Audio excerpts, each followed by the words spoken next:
नमस्कार दोस्तों, स्वागत है आपका अपने YouTube channel study with RS में।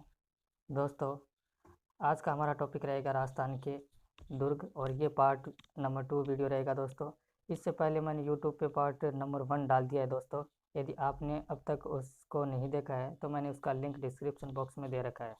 ठीक है दोस्तों, और आपको बता दें कि अभी तक आपने हमारे YouTube चैनल को सब्सक्राइब नहीं किया तो उसको सब्सक्राइब कर दीजिए और बेल आइकन को प्रेस करके ऑल पे क्लिक कर दीजिए ताकि आने वाले हर वीडियो की नोटिफिकेशन आपको मिल सके।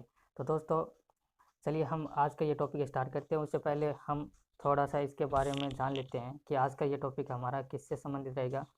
तो देखिए दोस्तों, 1 नंबर पार्ट में मैंने आपको बताया था कि राजस्थान में जितने भी प्रकार के जो दुर्ग है वो वो दुर्ग कौन सी श्रेणियों में आते हैं, और उनकी मैंने अलग अलग आपको श्रेणी बताई थी, कौटिल्य के अनुसार भी और मनुस्मृति के अनुसार भी। उसके अलावा एक्स्ट्रा जितने जो एग्ज़ाम में फैक्ट बनते हैं आने की जो जितनी संभावना रहती है उन क्वेश्चन के बारे में हमने डिस्कशन किया था।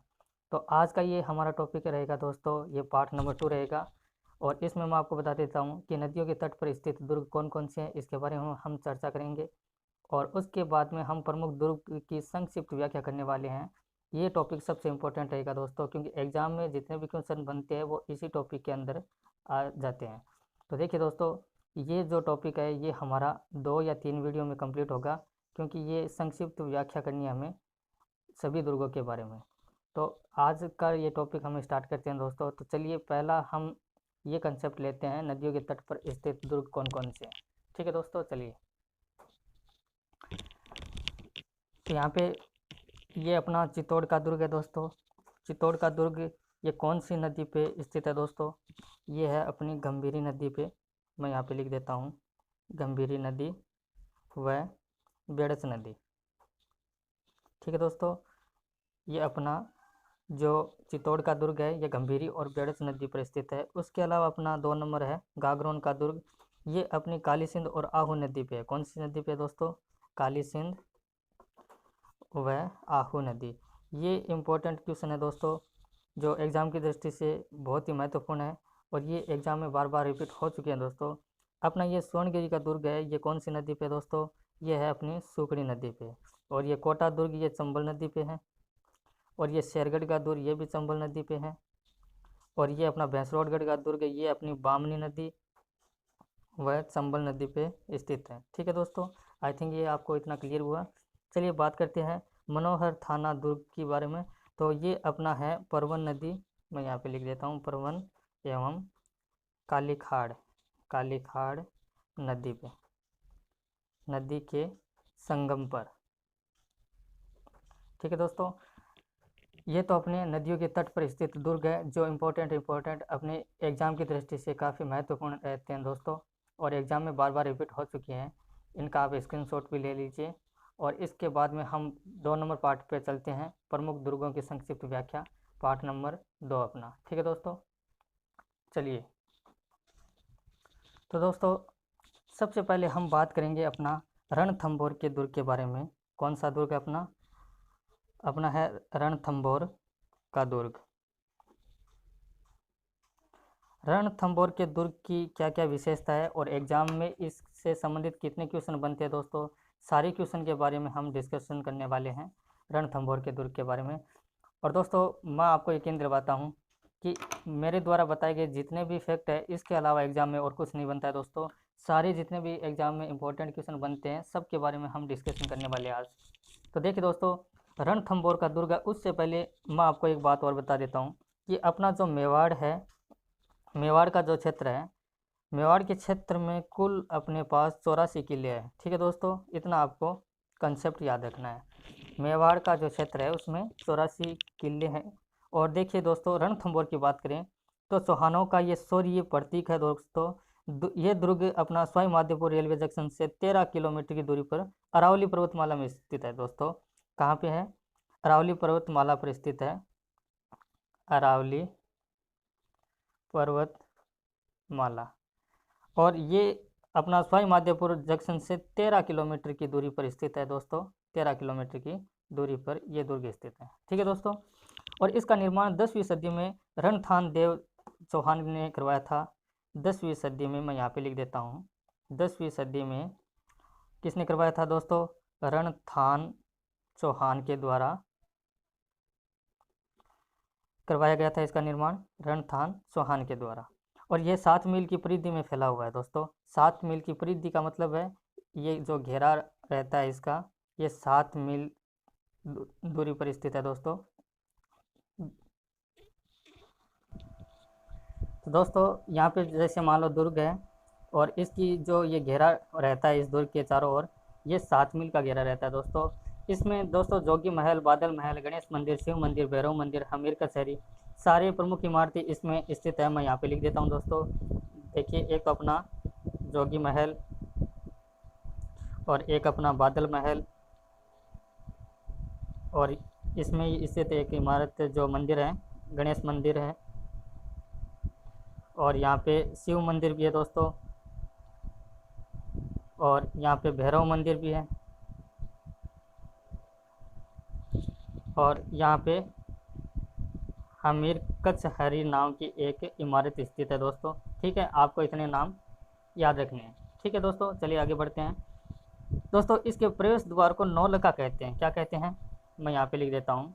प्रवेश द्वार जो है इसे हम नौलखा नाम से जानते हैं। ठीक है दोस्तों, आपको इतना वेरीफाई करना है। और हमीर रासो के अनुसार इसका प्रारंभिक नाम रणस्तंभपुर था दोस्तों। क्या नाम था इसका, रणस्तंभपुर।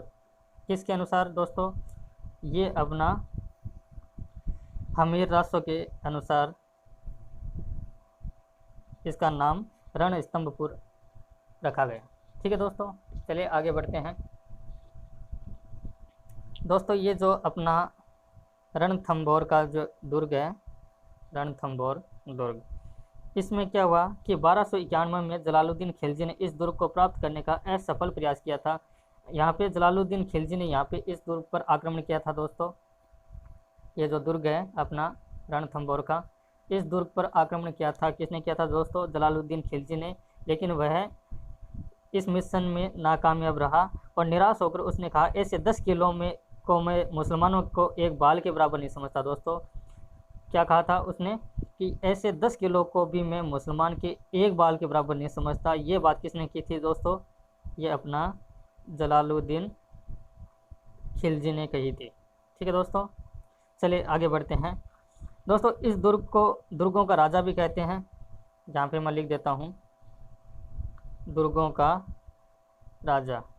रणथंभौर के दुर्ग को दुर्गों का राजा भी कहते हैं। और यहाँ गणेश मंदिर बहुत ही प्रसिद्ध है दोस्तों। आज भी राजस्थान में जहाँ पर शादियाँ होती है तो प्रथम निमंत्रण रणथंभौर के गणेश जी महाराज के मंदिर को दिया जाता है। ठीक है दोस्तों, इतना आपको कंसेप्ट याद रखना है। और इसमें पीर सदरुद्दीन की दरगाह भी स्थित है दोस्तों। किसकी है, पीर सदरुद्दीन की दरगाह। ठीक है दोस्तों, ये आपको क्लियर करना है। चलिए आगे बढ़ते हैं। इसके और जितने भी फैक्ट बनते हैं दोस्तों, इसके बारे में हम चर्चा करते हैं। इसके अलावा दोस्तों रणथंभौर के लिए एक बात अबुल फजल ने की थी कि अन्य सभी दुर्ग नंगे हैं। अबुल फजल ने क्या कहा था दोस्तों, अबुल फजल, इन्होंने क्या कहा था रणथंभौर के दुर्ग के बारे में कि अन्य सब दुर्ग नंगे हैं, जबकि यह दुर्ग बख्तर बंद है। यह दुर्ग अपना बख्तर बंद है। ठीक है, ये बात किसने कही थी दोस्तों, ये अबुल फजल के द्वारा कही गई थी। काफ़ी बार एग्जाम में ऐसा प्रश्न पूछा गया है दोस्तों कि अन्य सब दुर्ग नंगे हैं, यह दुर्ग बख्तर बंद है। ये कथन किसका है, अलग अलग प्रकार के इतिहासकार का नाम दे देते हैं, कवियों का नाम दे देते हैं। उसमें आपको इतना ध्यान रखना है कि अबुल फजल ने यह बात की थी। चलिए दोस्तों, ये तो अपना हुआ रणथंभौर का दुर्ग। रणथंभौर के दुर्ग से संबंधित जितने भी फैक्ट बनते हैं मैंने आपको समझा दिया दोस्तों। उसके बाद में अगली हम चर्चा करने वाले हैं दोस्तों, जो सबसे इम्पोर्टेंट है अपना चित्तौड़गढ़ का दुर्ग।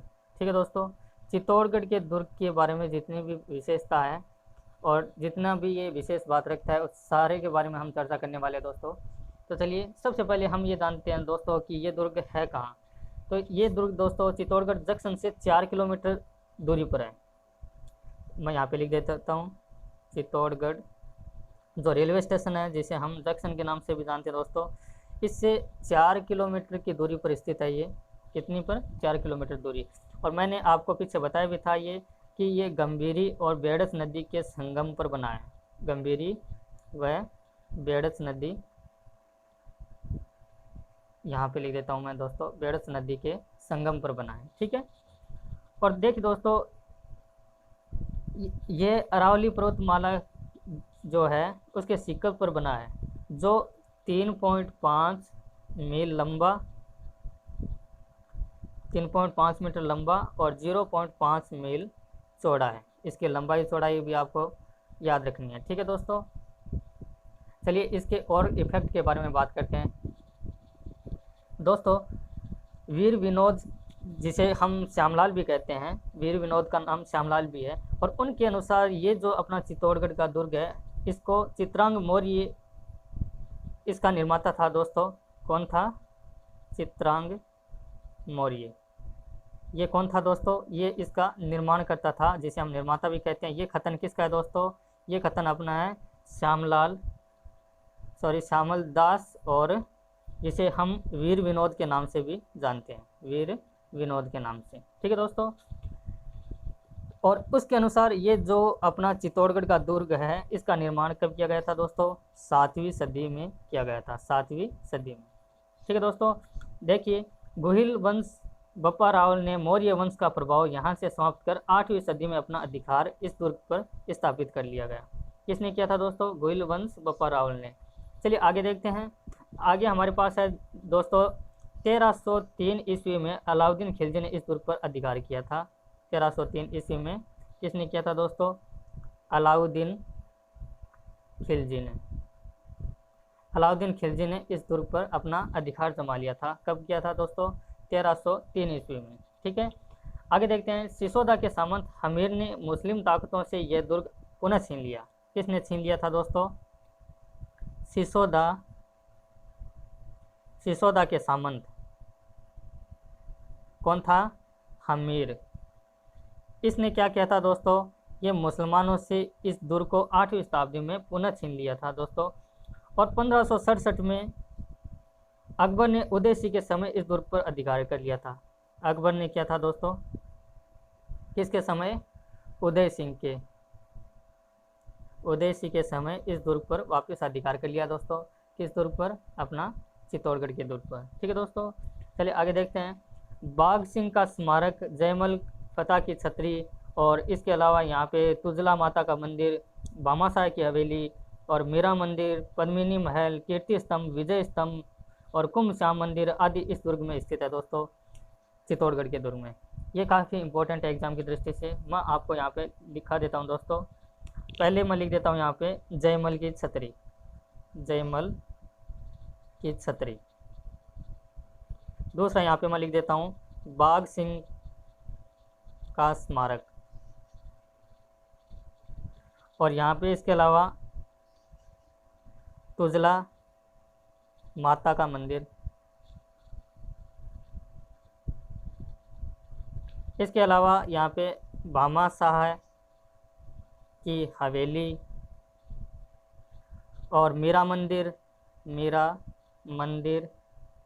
इसके अलावा पद्मिनी महल, और इसके अलावा अपना कीर्ति स्तंभ, इसके अलावा अपना विजय स्तंभ, और इसके अलावा कुंभ श्याम मंदिर आदि प्रमुख जो इमारतें दोस्तों, ये इसी दुर्ग में स्थित है। कौन से? चित्तौड़गढ़ के दुर्ग में। तो दोस्तों चित्तौड़गढ़ के दुर्ग के बारे में एग्जाम में बहुत इफेक्ट बनते हैं। हम जितने ज़्यादा हो सके सारे इफेक्ट के बारे में हम चर्चा करने की कोशिश करते हैं दोस्तों। तो देखिए आगे हम इसको बढ़ाते हैं। इस दुर्ग के अंदर वर्षा के जल संचय का उत्तम भंडार है दोस्तों। ये जो अपना चित्तौड़गढ़ का दुर्ग है, चित्तौड़गढ़ दुर्ग, इसमें वर्षा के जल का संचय भंडार है दोस्तों, और बहुत ही ज़्यादा मात्रा में इसमें जल को संचय किया जा सकता है दोस्तों। जो इसमें जल संचय होता है वो 2 वर्ष तक दुर्ग के अंदर रहने वाले लोगों की प्यास बुझा सकता है दोस्तों। इतना आपको यहाँ पे क्लियर करना है। ठीक है, चलिए चलिए आगे बढ़ते हैं। 1567 ईस्वी में दोस्तों अकबर ने चित्तौड़ के दुर्ग के घेरे के समय इस दुर्ग की सारी जो प्राचीर दीवार है उसको तोड़ने के लिए 2 सुरंगें बनाई दोस्तों। किसने बनाई थी? अकबर ने। जो अपना हल्दी घाटी का युद्ध हुआ था अकबर और महाराणा प्रताप के बीच में। तो दोस्तों अकबर ने क्या किया था कि 2 सुरंगें बनाई थी इस दुर्ग को तोड़ने के लिए। ये जो अपना चित्तौड़गढ़ का ये दुर्ग है दोस्तों, इसको तोड़ने के लिए दोनों ओर से 2 सुरंग बनाई थी। किसने बनाई थी? अकबर ने। ठीक है दोस्तों, इस दुर्ग में जो ये सुरंगें बनी थी उस सुरंगों में 120 मन बारूद डाली गई थी दोस्तों। 120 मन बारूद। मन का अर्थ होता है दोस्तों लगभग 40 किलो के आसपास या 40 केजी बोल सकते हो आप, तो उसके आसपास वजन होता है। तो अब आप देख लीजिए कि 120 मन बारूद उस सुरंग में डाली गई थी और 80 मन जो बारूद है उसका विस्फोट हुआ था, न कि 120 पूरी, जबकि 80 मन जो बारूद है उसका विस्फोट हुआ था। विस्फोट इतना तेजी और भयानक था दोस्तों कि दुर्ग की जो प्राचीर है उसमें डटे राजपूत सैनिकों के जो आगे की पंक्ति है, जो राजपूत सैनिकों की आगे की जो पंक्ति थी दोस्तों, वो मुगल सैनिकों के शरीर के भी चिथड़े उड़ गए थे, साथ साथ में 3 किलोमीटर की दूरी तक। ठीक है दोस्तों, ये इतना भयानक विस्फोट था दोस्तों, जैसे ताश के पत्तों के चिथड़े उठते हैं वैसे इस सुरंग के चलते न केवल चित्तौड़गढ़ में रहने वाले सैनिक बल्कि अकबर के सैनिकों को भी भारी मात्रा में नुकसान उठाना पड़ा। ठीक है दोस्तों, आपको ये कंसेप्ट अच्छे से क्लियर करना है, एग्जाम की दृष्टि से काफ़ी इंपॉर्टेंट बनता है दोस्तों। इसके अलावा मैं आपको एक बात यहाँ पे और भी क्लियर करवा देता हूँ दोस्तों। ये जो चित्तौड़गढ़ का दुर्ग है, इस दुर्ग के मुख्य प्रवेश द्वार पर हाथी पर सवार अकबर जैसे ही अकबर इस चित्तौड़गढ़ के दुर्ग में प्रवेश करने लगा तो एक सैनिक था दोस्तों जिसका नाम था ईसरदास चौहान। ये कौन था दोस्तों? ये अपना चित्तौड़गढ़ के किले की रक्षा करने वाला एक सेनापति था। तो अकबर की हाथी की तरफ ये ईसरदास चौहान जो है ये लपका और एक हाथ से हाथी का दांत पकड़कर कटार उसके मुंह में सूंड में मार दी तथा मेरे जीवित रहते बादशाह दुर्ग में प्रवेश नहीं कर सकता। किसने ये कहा दोस्तों? ईसरदास ने, कि मेरे जीवित रहते जो ये बादशाह है ये दुर्ग में प्रवेश नहीं कर सकता। यद्यपि वीर ईसरदार हाथी के पैरों के नीचे कुचला गया दोस्तों, ये वीरगति प्राप्त हो गया। ठीक है दोस्तों, ये अकबर के हाथी के नीचे कुचला गया और ये वीरगति प्राप्त हो गया, लेकिन फिर भी अकबर भी इसकी बहादुरता को प्रभावित हुआ। ठीक है दोस्तों, अकबर जो है वो ईसरदास की बहादुरता से प्रभावित हुआ और उसने कहा कि ये जो चित्तौड़गढ़ का किला है इसके रक्षक जब तक ईसरदास जैसे वीर है तब तक चित्तौड़गढ़ का किला बिल्कुल सुरक्षित है। तो ईसरदास का जो वर्णन है ये एक वीर सैनिकों में माना जाता है दोस्तों, इतिहास में। इतना आपको वेरीफाई करना है यहाँ पे। चलिए आगे बात करते हैं हम चित्तौड़गढ़ के बारे में।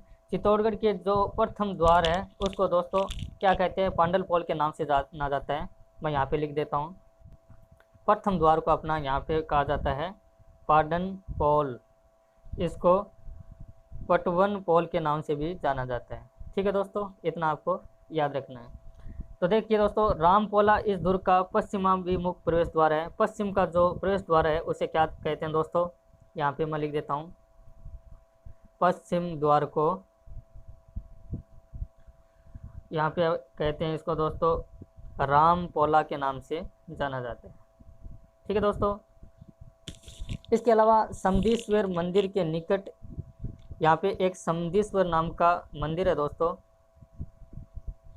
समदेश्वर मंदिर के निकट एक जौहर कुंड बना है जहाँ सदैव जौहर की आग जलती रहती है। क्या बना है दोस्तों? जौहर कुंड। वहाँ पे हमेशा जौहर की आग जलती रहती है। आई थिंक ये इतना आपको अच्छे से कंसेप्ट क्लियर हुआ है दोस्तों। चलिए इसके अलावा हम नेक्स्ट बात करते हैं अपना जालौर के दुर्ग के बारे में। तो दोस्तों ये अपना चित्तौड़गढ़ का जो किला है इससे संबंधित एग्जाम में जितने भी फैक्ट बनते हैं मैंने आपको सारे क्लियर करवा दिए हैं। इसके अलावा जालौर के दुर्ग के बारे में अगला हम टॉपिक पढ़ेंगे। तो चलिए बढ़ते हैं जालौर के दुर्ग की ओर। तो देखिए दोस्तों, एग्ज़ाम की दृष्टि से ये भी टॉपिक काफ़ी इम्पोर्टेंट बनता है, जालौर का दुर्ग। ये जो जालौर का अपना दुर्ग है इससे संबंधित एग्जाम में जितने भी फैक्ट बन सकते हैं, ऑब्जेक्टिव टाइप क्वेश्चन से संबंधित सारे हम डिस्कशन करने वाले हैं। तो सबसे पहले इसकी स्थिति जानते हैं दोस्तों। ये जो अपना जालोर का दुर्ग है, ये अपनी अरावली की दुर्गम पहाड़ियों पर स्थित है, जिसके पास से सुगड़ी नदी बहती है। कौन सी नदी बहती है दोस्तों? सुगड़ी नदी जालोर के दुर्ग के पास ही बहती है, सुगड़ी नदी। इस दुर्ग का निर्माण संभवतः रक्षा के लिए किया गया था दोस्तों। किसकी रक्षा के लिए किया गया था? अरब आक्रमणकारियों की। अरब आक्रमणकारियों की रक्षा के लिए इस जालोर के दुर्ग का निर्माण किया गया था दोस्तों। ठीक है, तो इसका निर्माण किसने किया था दोस्तों? ये जो निर्माण करता है, ये नरेश नाग भट्ट प्रथम ने इसका निर्माण किया था। प्रतिहार नरेश बोल सकते हैं हम इसे, प्रतिहार नरेश, यानी प्रतिहारों का ये जो, इसे राजा भी बोल सकते हो हम। नरेश जो है, इसने इसका जालोर के दुर्ग का निर्माण करवाया गया था दोस्तों। किसके द्वारा? नाग भट्ट प्रथम के द्वारा। ये नाग भट्ट प्रथम कौन था दोस्तों? प्रतिहार नरेश था। तो आगे बढ़ते हैं दोस्तों, इससे जो भी कितने फैक्ट बनते हैं देखते हैं दोस्तों। प्राचीन शिलालेखों में जालोर का क्या मिलता है दोस्तों? जबालीपुर। वह किले का नाम, जालोर का नाम दोस्तों, प्राचीन जालोर का नाम दोस्तों क्या मिलता है? जबालीपुर। ठीक है, किस में मिलता है दोस्तों? शिलालेखों में मिलता है, शिलालेखों में मिलता है। इसके अलावा इसमें जो स्थित जालोर का जो ये दुर्ग है, उसको स्वर्णगिरी के नाम से जाना जाता है। प्राचीन मान्यता ये स्वर्णगिरी। ठीक है दोस्तों, किसे? जालोर के दुर्ग का नाम क्या नाम है दोस्तों? स्वर्णगिरी। ये मैंने पहले वीडियो में आपको क्लियर करवाया था। आपने उस वीडियो को अब तक नहीं देखा है तो दोस्तों मैंने उसका लिंक डिस्क्रिप्शन बॉक्स में दे रखा है, आप वहां से उसको देख सकते हैं। चलिए आगे बढ़ाते हैं बात को। ये जो अपना जालोर का दुर्ग है दोस्तों, इसमें संभवतः जाल के वृक्षों की अधिकता के कारण ही इसका नाम जालोर पड़ा था। देखिए दोस्तों, जालोर नाम क्यों पड़ा था? जाल के वृक्ष यहाँ पे सबसे ज़्यादा पाए जाते हैं। जाल के वृक्ष में यहाँ पे लिख देता हूँ। और 1311 ईस्वी में अलाउद्दीन खिलजी ने कानड़ देव के समय इस दुर्ग पर भीषण आक्रमण किया था। किसने किया था दोस्तों? 1300, यहाँ पे लिख देता हूँ मैं, 1311 ईस्वी में अलाउद्दीन खिलजी ने आक्रमण किया था। अलाउद्दीन खिलजी ने इस दुर्ग पर आक्रमण किया था। उस समय यहाँ का जो शासक कौन था दोस्तों? कानड़ देव। ठीक है, कानड़ देव यहाँ का शासन था 1311 ईस्वी में। तब अलाउद्दीन खिलजी ने इस दुर्ग पर, जो ये जालोर का दुर्ग है, यहाँ पे आक्रमण किया था। हसन निजामी ने लिखा है जालोर का दुर्ग बहुत ही शक्तिशाली है। किसने लिखा है दोस्तों? एक ये अपने हसन निजामी, ये एक मुस्लिम सेनापति जिसे आप सूरवीर भी बोल सकते हो, इन्होंने लिखा है दोस्तों जालोर के दुर्ग से संबंधित कि यह इतना शक्तिशाली है कि इसे जीत पाना संभव नहीं है। अर्थात ये जो दुर्ग है ये अजय है, जिसे जीता ना जा सके। इसके द्वार कभी भी किसी विजेता द्वारा नहीं खोले गए, चाहे वह कितना भी शक्तिशाली सम्राट क्यों ना हो। ये बात अपने हसन निजामी के द्वारा की गई थी दोस्तों।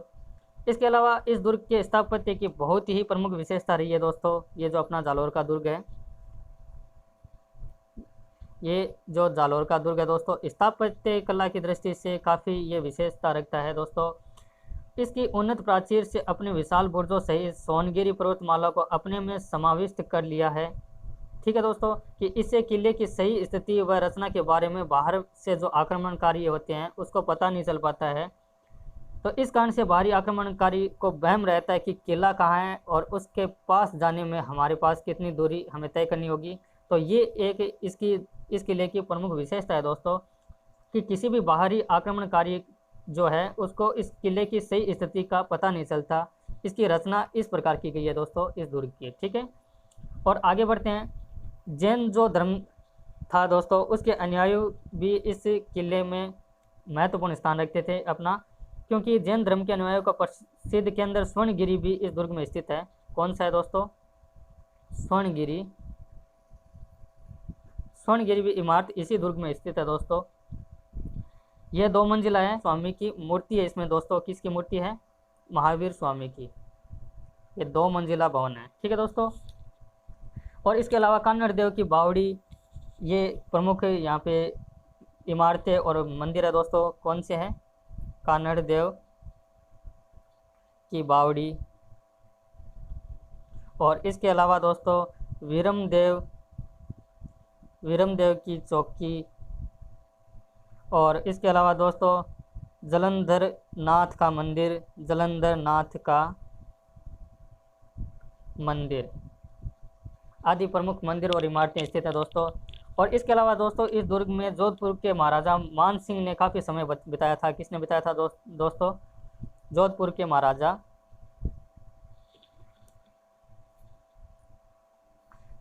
महाराजा मान सिंह, ठीक है दोस्तों। मान सिंह के द्वारा इस दुर्ग में जो है जालोर के दुर्ग में काफ़ी समय बिताया गया था दोस्तों। और जिस महल में मान सिंह रहते थे दोस्तों, उस महल को मान सिंह महल के नाम से जाना जाने लगा। दुर्ग के अंदर एक दोस्तों मलिक शाह की दरगाह भी स्थित है। कौन सी दरगाह है दोस्तों? मलिक शाह की।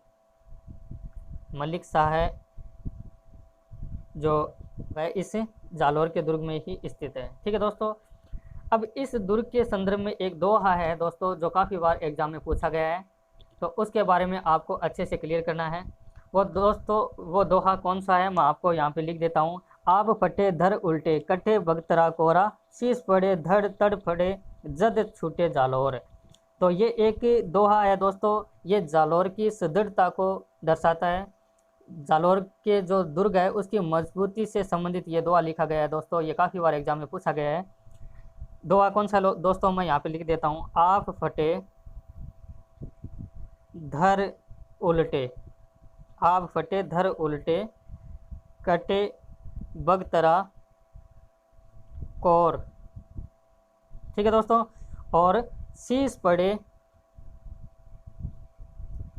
धड़ तड़ फड़े, धड़ तड़ फड़े,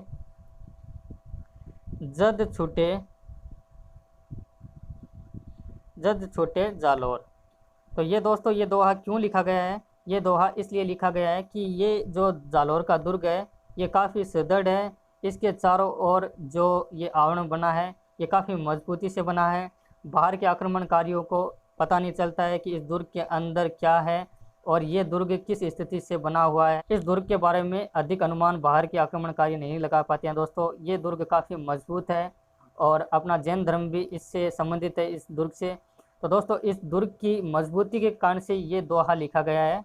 आप फटे धर उल्टे, कटे बंगथरा कोर, शीश पड़े धड़ तड़ फड़े, जत छूटे जालोर। तो ये दोहा काफ़ी बार एग्जाम में रिपीट हो चुका है दोस्तों। एग्जाम में आपको ये दोहा देखकर नीचे आपको ऑप्शन दिए जाएंगे कि ये दोहा किस दुर्ग से संबंधित है, और आपको अलग अलग दुर्ग के नाम दे देते हैं यहाँ पे, जैसे मेहरानगढ़ का दुर्ग, अपना नागौर का दुर्ग, चूरू का दुर्ग या किला, और अपना जालोर का दुर्ग। तो आपको सही राइट आंसर देना है दोस्तों, जालोर का दुर्ग, ठीक है। आई थिंक ये वीडियो आपको आज का टॉपिक अच्छा लगा है। तो इसके साथ ही दोस्तों आज का ये टॉपिक एंड करते हैं। मिलेंगे हम नेक्स्ट वीडियो में। उस वीडियो में दोस्तों अन्य जितने भी प्रकार के दुर्ग हमारे पास बचे हैं उसकी हम संक्षिप्त व्याख्या के साथ अगला पार्ट लेके आएंगे। और आई थिंक उम्मीद करता हूँ ये आज का ये टॉपिक आपको अच्छे से समझ में आया है। और यदि दोस्तों आपको ये वीडियो अच्छा लगे तो आप इसको लाइक कीजिए और सब्सक्राइब कीजिए दोस्तों चैनल को, और बेल आइकन को प्रेस कर दीजिए ताकि आने वाली हर नोटिफिकेशन की जानकारी आपको मिल सके, ठीक है दोस्तों। Thank you for watching this video. मिलेंगे किसी नेक्स्ट वीडियो के साथ, तब तक के लिए जय हिंद, जय भारत।